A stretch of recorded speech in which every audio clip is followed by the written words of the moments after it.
Level 1-6 Sephora and Jeff. The afternoon rush was about to begin at Angel's, and Sephora was getting everything ready to run as smoothly as possible in her most rarest of absences. Usually Sephora never ever liked to leave Angel's during operation hours, but especially during the beginning of the afternoon and evening rushes. But today was going to be different, however. Today Sephora was going to finally get over one of her many phobias and fears, or silly fears, and she was actually going to go out for a luncheon with a couple of other ladies from around town for an entire afternoon. And not at another tavern, but rather at a Three Hearts restaurant just northeast of Old Jova. It was the oddest of things, really, but of all elves, young Lady Abernathy had actually just strolled right in one day to invite her. Abernathy wanted Sephora's help in setting up some kind of a business guild for ladies of some kind, no dwarves allowed, of course. And on one hand, on paper, it made total sense. There really wasn't that many of them. Only 9 in total. Only 9 ladies in business for themselves across Jova. 11 if you counted cat houses, which Sephora was all but sure Lady Abernathy did not. But in all honesty, Sephora could not help but wonder if such a ladies' guild would ever make much of a difference at all. Because if you asked Sephora, no matter what your species was, the most powerful wand in the land would always be the penile-shaped ones. And if you did just so happen to own one, if you wielded yourself a great big magical pen 15, well, heck, you could magically take away and make disappear whatever you wanted to from those without a pen 15. Perhaps this helped to explain why Sephora had always been so paranoid about leaving Angels in the first place. Not to mention that at one time or another, to thicken the plot even further, Sephora had in fact slept with at least a couple of the potential ladies' guild members' husbands, without them ever knowing, of course, because if they did,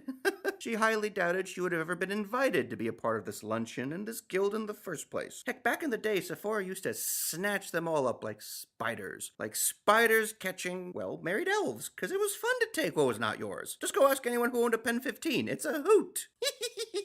Sephora giggled to herself a tad too childishly, a tad too maniacally, before one of her bussers soon passed her by with a wayward glance. Sephora soon regained her stoic, boss-like composure that she had worked so many years to perfect as she continued to fold napkins around cutlery. But as soon as she was sure she was out of her employee's view, she giggled again to herself, just a little more. And she thought perhaps this was going to be an interesting luncheon after all, and, oh well, there are most certainly worse villains in the kingdom than I, and that was for damn sure. There was Garland Macmillan for one, and strangely enough, his mass murder was probably the main reason why this ladies' guild was ever getting together in the first place. After all, young Lady Abernathy was actually almost engaged to that monster, and if she had been, it would have most certainly been her, burned alive, burned to a crisp that fateful night, rather than her poor cousin Celeste, who, just like Sephora, also liked to take what was not hers. But for obvious reasons, Sephora soon brushed this thought aside, and she turned her thoughts back to Abernathy. Nothing like a near-death experience to turn one of the kingdom's most famous saloners and debutantes into a savvy business tailor. Good for her. Soon Macmillan would be carted off to Ogre Dungeon, where he most certainly belonged, but the thought of that place could not help but always make Sephora feel sad, because Ogre Dungeon would always remind her of. But then the doors of Angels slammed right open, immediately interrupting her trolley of thought. The doors slammed right open, as if somebody was about to break them when they did. And to Sephora's immediate annoyance and dismay, the creature slamming her doors wide open turned out to be none other than Second Lieutenant Constable Jeff. What the fonda are you doing here right now? She said, looking him up and down, and in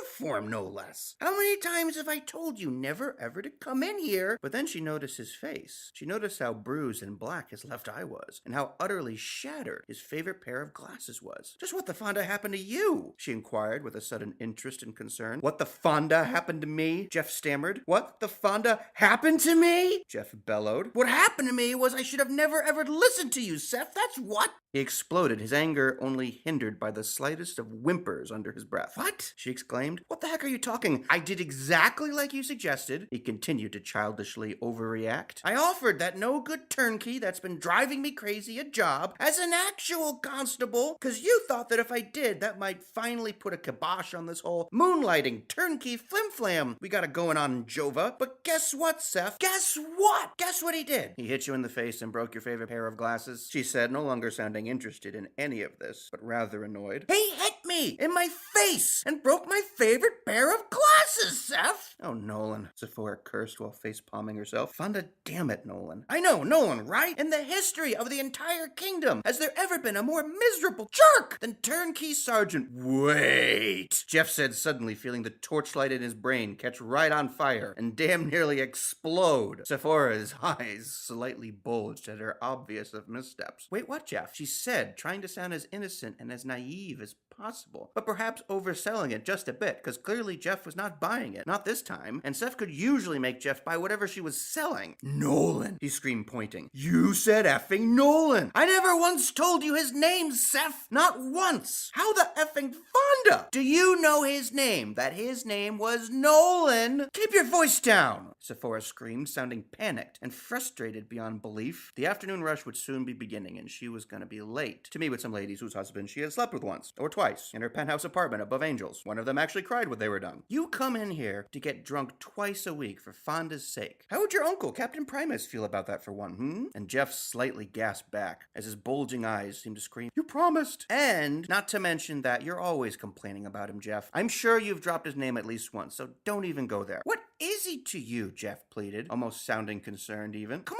on, Seth, level with me here. We go back, he tried. But Sephora dropped her head so that her bangs covered her face right up. She clenched both her fists. This was not how she wanted the day to go. Just get out of here, Jeff. Get out of here and do not ever come here in uniform again. You would not have this place if it wasn't for me, Seth, he yelled, finally completely losing his temper. And you would have never made it to sergeant, let alone lieutenant, if it wasn't for me. She erupted back, her bangs no longer hiding, that her eyes were growing angry and glossy with emotion. And it was at this point that both of them noticed that all around them, Angel's was now completely empty. All of Sephora's bussers, servers, and tenders had all disappeared without a noticeable trace, probably to the farthest corners of the back kitchen without making a single noticeable peep. Perhaps they were all holding their breaths. Jeff stared at her incredulously for a moment. He almost did not even recognize her for the briefest of moments. Who was this lady elf standing right before him suddenly? Surely it was not Sephora. Surely it was not the Vamasi black mage dropout that once, through sheer force of will, with a little help from a certain wet-behind-the-ears constable cadet trying to make a name for himself, fought for and won Angels for her very own. Who was this? The face of a child? Jeff had always loved Sephora, but he had always feared her even more. But this child? He was not putting up with this child or any child anymore. Not while his favorite pair of glasses remained broken on his face. Who is he, Seth? He said once more, but this time in a firm, almost parental manner. Look at my face, Seth. Who is he? Jeff said, sounding more like a constable than he had ever in his entire life to her, as if to communicate that if she did not answer him, if she did not comply, then that is exactly what he would be to her from now on. A constable, and nothing more. And one that would most certainly no longer be turning a blind eye to some of the things that always went down at Angel's. Free drinks and anonymous tips be damned. Sephora thought about this for a moment, and she then thought back to the last time she'd ever seen Nolan. She honestly thought about it constantly, just about every single day. It was a week or so after the riot, and when she finally found him, she could not help but explode with tears at the sight of what had happened to him. His stitches and his fresh scars were so horrific. Who would have ever done such a thing to him? But she hugged him and hugged him. She hugged him so tightly, slobbering pints of tears all over him, screaming, Thank Fonda. Thank Fonda, Nolan. I'm so glad you're okay. But she would almost immediately find out Nolan was not okay. Nolan was not even Nolan anymore. He was someone else. He had to be someone else. Because on that day, and no time since, he did not hug her back. He did not hug her back. Sephora winced for just one moment before opening her mouth to speak again. She dug her nails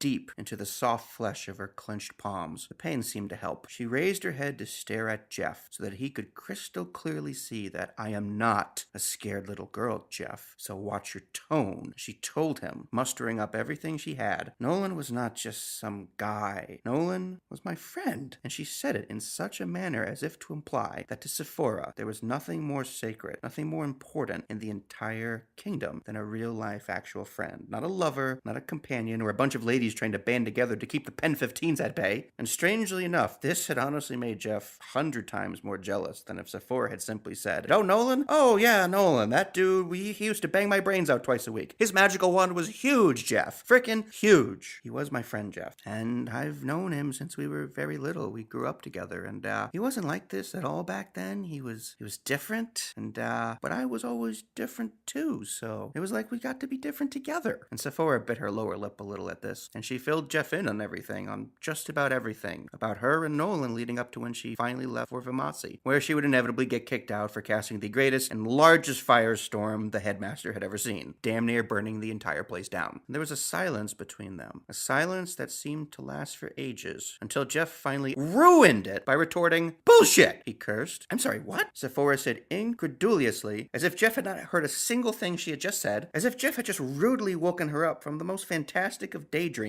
with a very large bucket of water. But he continued, "You heard me, Seph. Effing bullshit. Are you seriously telling me," Jeff said, "that this has been Nolan's deal the whole time? That he was born a bastard, so he's always got to act like a bastard to everybody? Horse crap! Always punching and abusing other creatures for kicks? What a joke! Seph, my dad left me and my mom when I was like 5. You don't know this. He just one day got right up from his favorite chair and was all like, 'I gotta go buy a pouch of tobacco.' And you know what? We never saw him again, and you don't see me beating on a bunch of other creatures for kicks to make me feel good about my crappy situation, do you? Boo-hoo, Nolan. Boo frickin' hoo. I hate you." And in a blind fury, as if Jeff had just committed the most ultimate of Sephora taboos, she instantly took off one of her loafers. Why? She didn't know, but she started to repeatedly whack Jeff across the head with it. "Well, you always had your effing uncles, Jeff. And if you ask me, you got plenty well taken care of yourself. Well taken care of indeed. Are bastards allowed to be constables, Jeff? Sure, they just fudge up the paperwork a little. Nobody cares," he tried. "Legally speaking, are bastards allowed to be constables?" "Well, no, but it's a stupid old law that nobody cares about anymore, Seth." "Well, maybe Nolan does." "Well, then why the Fonda did you ever ask me to give him a job, Seth?"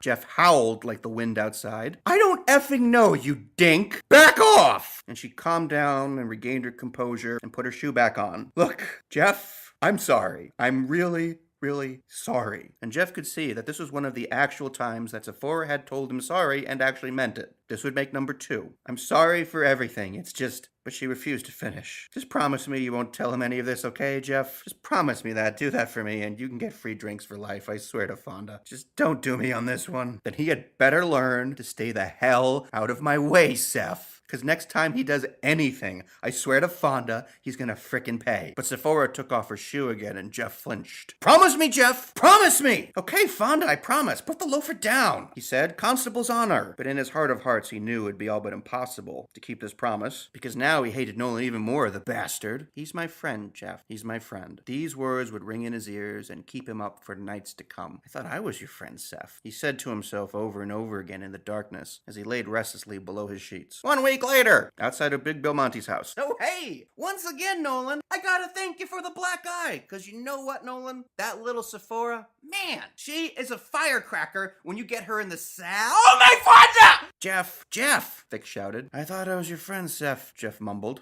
"I thought I was your friend." "What the Fonda's he talking about?" Wedge mumbled to Vix. Vix rolled his eyes and gave his commanding officer a good slap. "Snap out of it, Jeff!" And Jeff soon did. "What?" But it soon all flashed back to him. "Oh, my Fonda!" "Oh, no," Jeff proclaimed. "Sephora's gonna effing murder me." "What?" "We got bigger problems than just some disgruntled barmaid, Jeff," Wedge insisted. Fonda, if only they knew, Jeff thought. Some of the things Sephora had done back in the day were forever, permanently burned into the back of his eyelids. Her and that dreaded cricket bat of hers. Why the Fonda did he ever let her keep it? But he now looked at how incredibly bruised and beaten both Vix and Wedge were from head to toe from their mutually experienced turnkey Bokenstick massacre beatdown, and perhaps they were right. "We cannot keep putting up with this, Jeff," Vix pleaded. "Yeah, I think it's finally time we beat those keys back into their hole," Wedge said while making a fist. "For once, I agree with him, Jeff. We do have options here," Vix said. "We have some numbers of our own to throw around should we ever feel inclined. Remember what Primus told us the other day. He hates Sharperton, and he's totally okay with us settling this the old-fashioned way. Just so long as King's Building doesn't get involved, which they won't, because this won't cost them a penny. Send the call out to our brothers, Jeff, in every nearby precinct. We could have a whole army of constable brothers here by dinner time." "It still seems a little excessive to me," Jeff shouted back. And more than anything, he wanted to do it. He wanted to crush Nolan, but he wanted to know that he was doing it for the right reasons. Not just because Nolan had hurt him so badly. That wouldn't be a very constable thing to do. Wedge let out a sigh and finally helped Jeff back up. "Jeff, you're our leader. You're our boy. And Nolan disrespected our boy twice already. We're not gonna let that slide. All those dirty rotten keys have been disrespecting us for a couple of fortnights now. Not to mention that little bastard sneak thief got away again. We almost had him." And this did bring some anger back to Jeff's swollen cheeks. More than anything, Jeff just wanted to finally call her that little